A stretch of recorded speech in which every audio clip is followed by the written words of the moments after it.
What's up, everybody? Happy Monday. Hope all of you had a great day today. Hope you all had a great weekend. Hope you had a great Thanksgiving. Hope you all had some good food, good laughs, good drinks. But now that Thanksgiving is over, it's time to start, detoxing all them sweets. I ain't gonna lie to you, I went overboard over Thanksgiving weekend. I went seriously overboard. Like I was eating any and everything from food to cake to ice cream, like pie. I was just going crazy. So now I'm back. I got my big ass jug of water. I'm back. Like when I tell you I ain't drunk water probably all this weekend.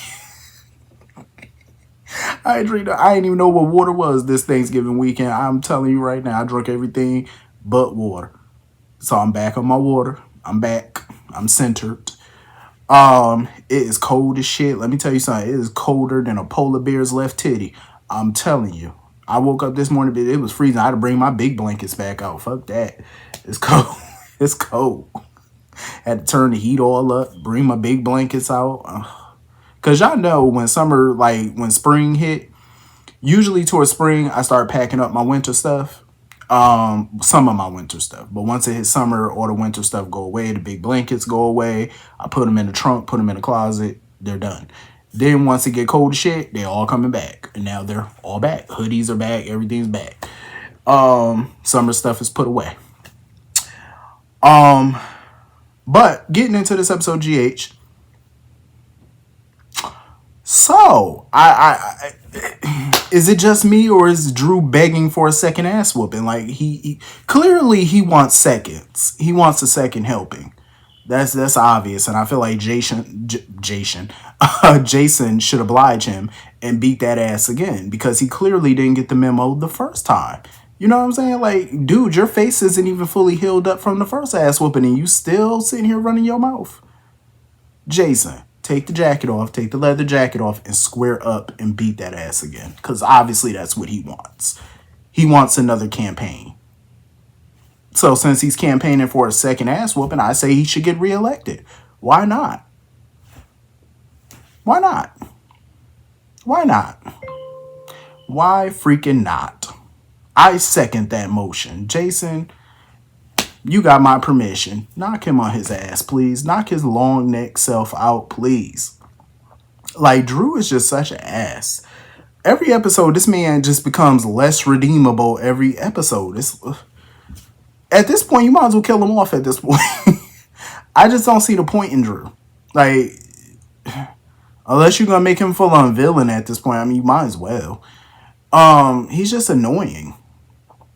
You know, and it's so funny because him and Jason are just going back and forth, thumping their chests, acting like one is a better father than the other. In my opinion, they both ain't shit as fathers. But I will give Jason all the credit because at least he stepped up to the plate and put his son first. Because him deciding to move into the mansion was huge.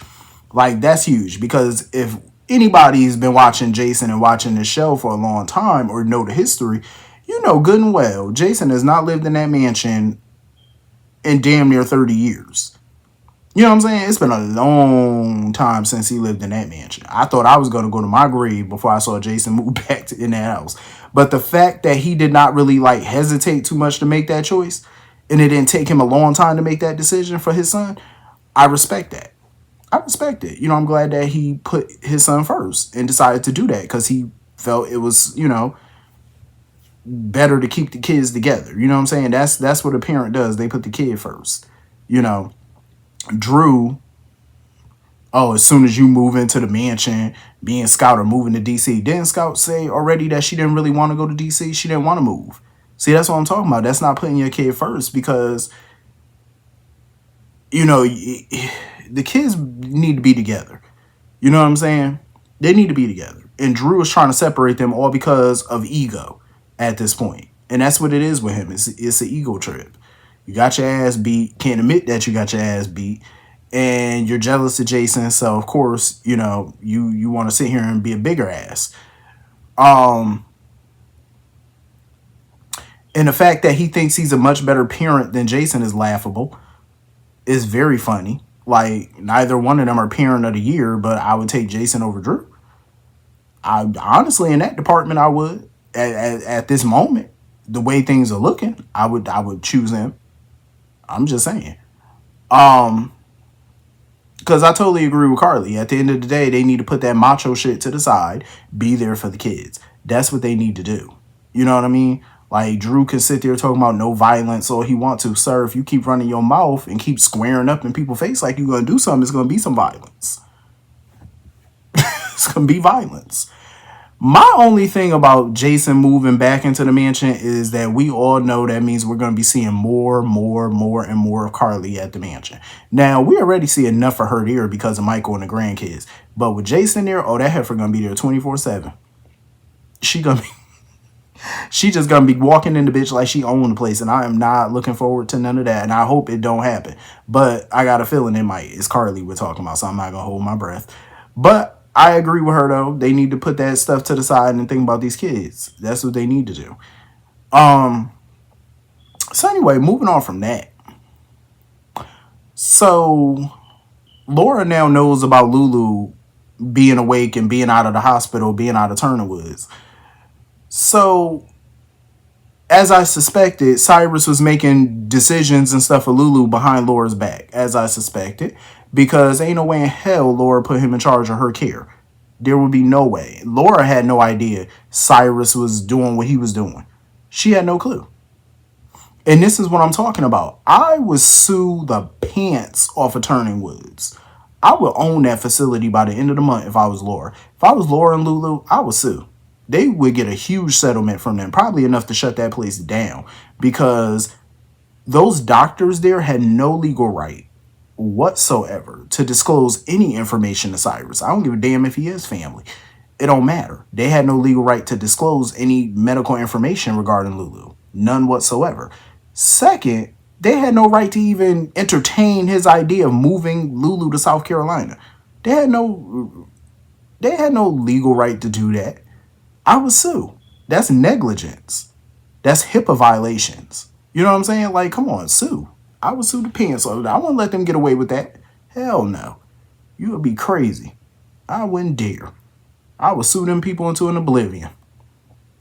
And I've seen some people asking why Rocco and Dante never texted or called Laura to let them know about Lulu. I mean, I get it. You know, they could have sent out a quick little text or whatever, let her know, like, hey, she at the mansion, she good, she all right, she awake. They could have sent some type of smoke signal. I mean, I get it, but I think it's just they're both in shock right now. They're both asking a lot of questions. You know, it's not dawning on them to make any phone call. Honestly, I think Rocco was just extremely happy to have his mother back. And I love those scenes between them. It's so good to have Leslie Lou back. I felt bad for Danny, though. When Danny had to overhear, you know, Rocco talking about having his mom back and stuff, I felt horrible for Danny. Because Lulu's back, but yet Sam is gone. You know, I feel horrible for him. And I hope it doesn't fracture, you know, his relationship with Rocco. You know what I'm saying? Like, he don't start getting jealous or angry about it, or, you know what I'm saying? I hope not, you know. I mean, it would add some angst, but I hope not. It was good to see her back, you know, back with Dante and Rocco, laughing and just being happy to be back in their presence and stuff. The look on her face when she found out Cyrus was her uncle, I don't blame her for being like in denial about it. I don't blame her, because baby girl, that ain't even the tip of the iceberg, sweetie. You done missed a whole lot in this 4 years. Like, you better get your popcorn and get ready, because baby, they got a lot to tell you. It's gonna blow your socks off. But I'm glad, you know, Dante was, you know, telling her little bits and pieces at a time. Like, he wasn't hitting her with major stuff right now. You know, Sam being gone, Bobby being gone. Like, he wasn't trying to hit her with all the majors just yet. You know what I'm saying? Spoon feed her little by little as far as information. Spencer, she gonna find out about him being gone. Find out about Esme. She gonna find out about Ace. Like, it's a lot for baby girl to catch up on. You better get your box of popcorn, Lou. I'm just saying, it's a lot you missed out on, sweetie. You got new little nephew. Like, it's just a lot. They ain't even tell her, they ain't even tell her about Kentucky Fried being her uncle either. I'm like, shit, you gotta learn about him being your uncle.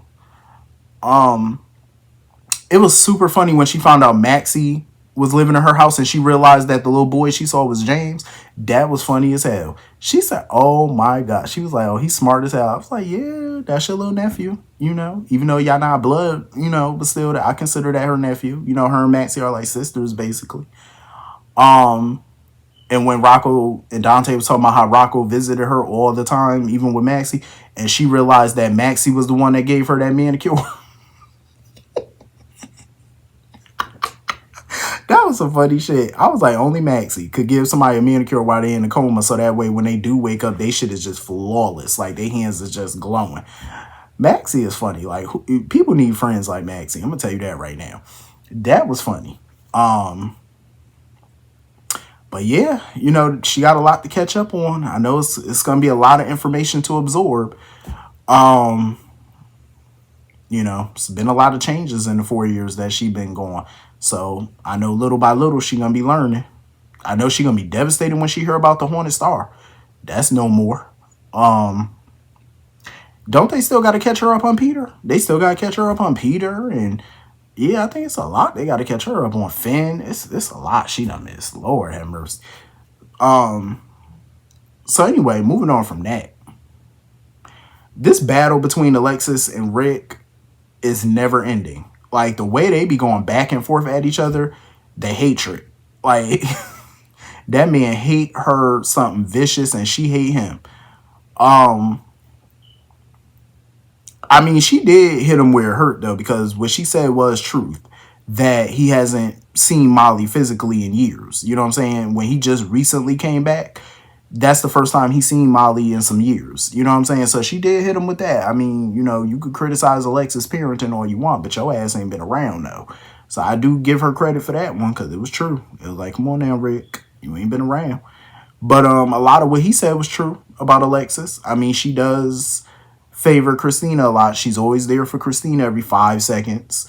It's becoming like Molly's an afterthought to her. You know, she may be in denial about it or deny it, but it's the truth if you really look at it. You know what I'm saying? Everything took precedence over, you know, anything with Christina took precedent over anything Molly had going on. And I kind of see where Alexis is coming from because Christina is the more needy sister, whereas Molly's the more put together one. You know what I'm saying? That's why I think she felt she didn't have to pay as much attention to Molly. But that's still neglect. You know what I'm saying? Because Molly still needed Alexis around, even now. You know what I'm saying? Like just to hang out with, just to vent, just to talk about the day, something. You know what I'm saying? Birthdays, dinner, you know what I'm saying? Just anything casual. And Alexis was always running off dealing with Christina's latest mess. You know, so I could see why Molly would feel left out, and I could see why Rick would pick at her about it. Because it is true. Definitely some truth to it. But this battle between Alexis and Rick is never going to be over. They always going to be at each other's throat. Sonny pissed me off today, I swear to God. When him and Christina was talking and she was talking about how her need for vengeance against Ava is basically what wakes her up in the morning. It's what gets her out of bed. It's what fuels her. And he basically told her to embrace that. That's enabling her bullshit. See, that's why Christina act the way she act now. Because Alexis and Sonny enable that nonsense. They really do. They enable her BS. And they never hold her accountable. This is why she thinks she's invincible and can do whatever she wants. They're creating that monster. And they don't even see it. And Sonny was enabling her again when he told her, oh, you did great on the court. Oh, you did great in court. What court were you watching, Sonny? Because, no, she didn't. What the hell were you looking at? Even when she asked him to be honest. Oh, you did great. You did great. Sonny, you're enabling this nonsense. That's horrible parenting. We don't enable foolishness. Like, even if it is your own kid, you got to tell them when they're foolish. You're not doing them any favors by sitting there, yeah, you did great. You get no, she didn't. No, she didn't. She folded. She folded like a lawn chair. No, she didn't do great. What court were you in? She did horrible, as expected. Rick chewed her the hell up on that stand. What the hell were you busy moosing your hair? Like, sir, come on now. Yeah, he enables her nonsense and then want to sit there and smile and stuff like that. I'm like, That's why your daughter's a train wreck and y'all gotta keep cleaning her mess. Like, at what point do you get tired? I see I see why him and Robert are about to share a grandchild because they both alike. He chasing after Holly, fixing her messes. Sonny gonna keep fixing Christina's mess. It's a never ending cycle with them. They just a gluten for punishment, ain't they? Just never want to hold nobody accountable for their mess and walk away and let them clean up their own messes. Like, that's just sad parenting. So I'm not surprised Molly and TJ are pretty much breaking up. I'm not even surprised by this. I'm not. And I've seen some people on social media saying, oh, TJ was pushing her to talk about having another baby. Is it too soon for them to be talking about children? Yes, it is. But TJ wasn't giving her a timeline. He was just saying in the future he wants a family with her. That's all he was saying. He wasn't saying, oh, we got to start looking at, having babies tomorrow. Start the process again. That's not what he's saying. Absolutely not. He's just saying, like, they haven't been on the same page. They've been, avoiding each other a lot these past few months. And he just wanted to reassure her, like, he still want to be with her. He still want to have a family. But for her to come up out her mouth and say, oh, I don't want a family right now. I don't want kids right now. I don't want kids in the future. I could see why TJ would be like, yeah, that's a deal breaker for him. Because I remember they had that conversation a long time ago. Long before the surrogacy thing, they had that conversation.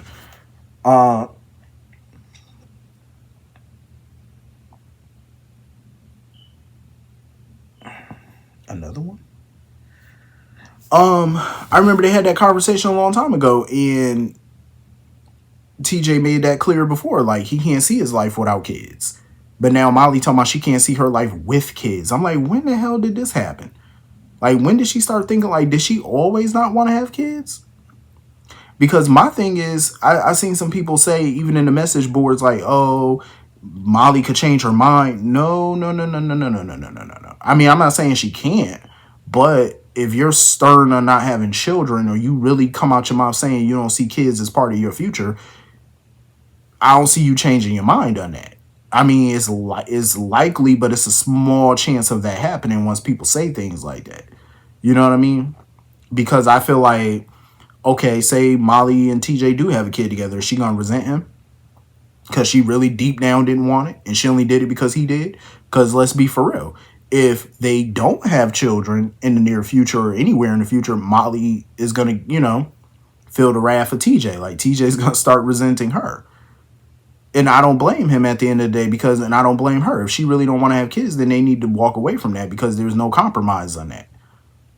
There's no compromise. There's no meeting in the middle on that. If you want kids and the other one don't, y'all going to have to split, because there's no compromising on things like that. There's no wiggle room.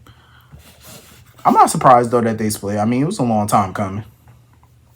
I mean, I hate it because I do like them together. But, I mean, hell, it's daytime TV. Everybody ain't meant to be together forever. At some point, you got to move on. So I'm not mad at, Molly moving on. And I definitely wouldn't be mad at TJ for moving on. They just got to find somebody for TJ to move on with. Honestly. Get a couple of candidates in there.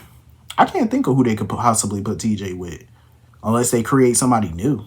Other than that, I can't think right now who they could possibly put him with. But anyway, that was pretty much the whole episode. Hit the comment section. Let me know what you all thought. And I will see you all later. Have a great night. Peace.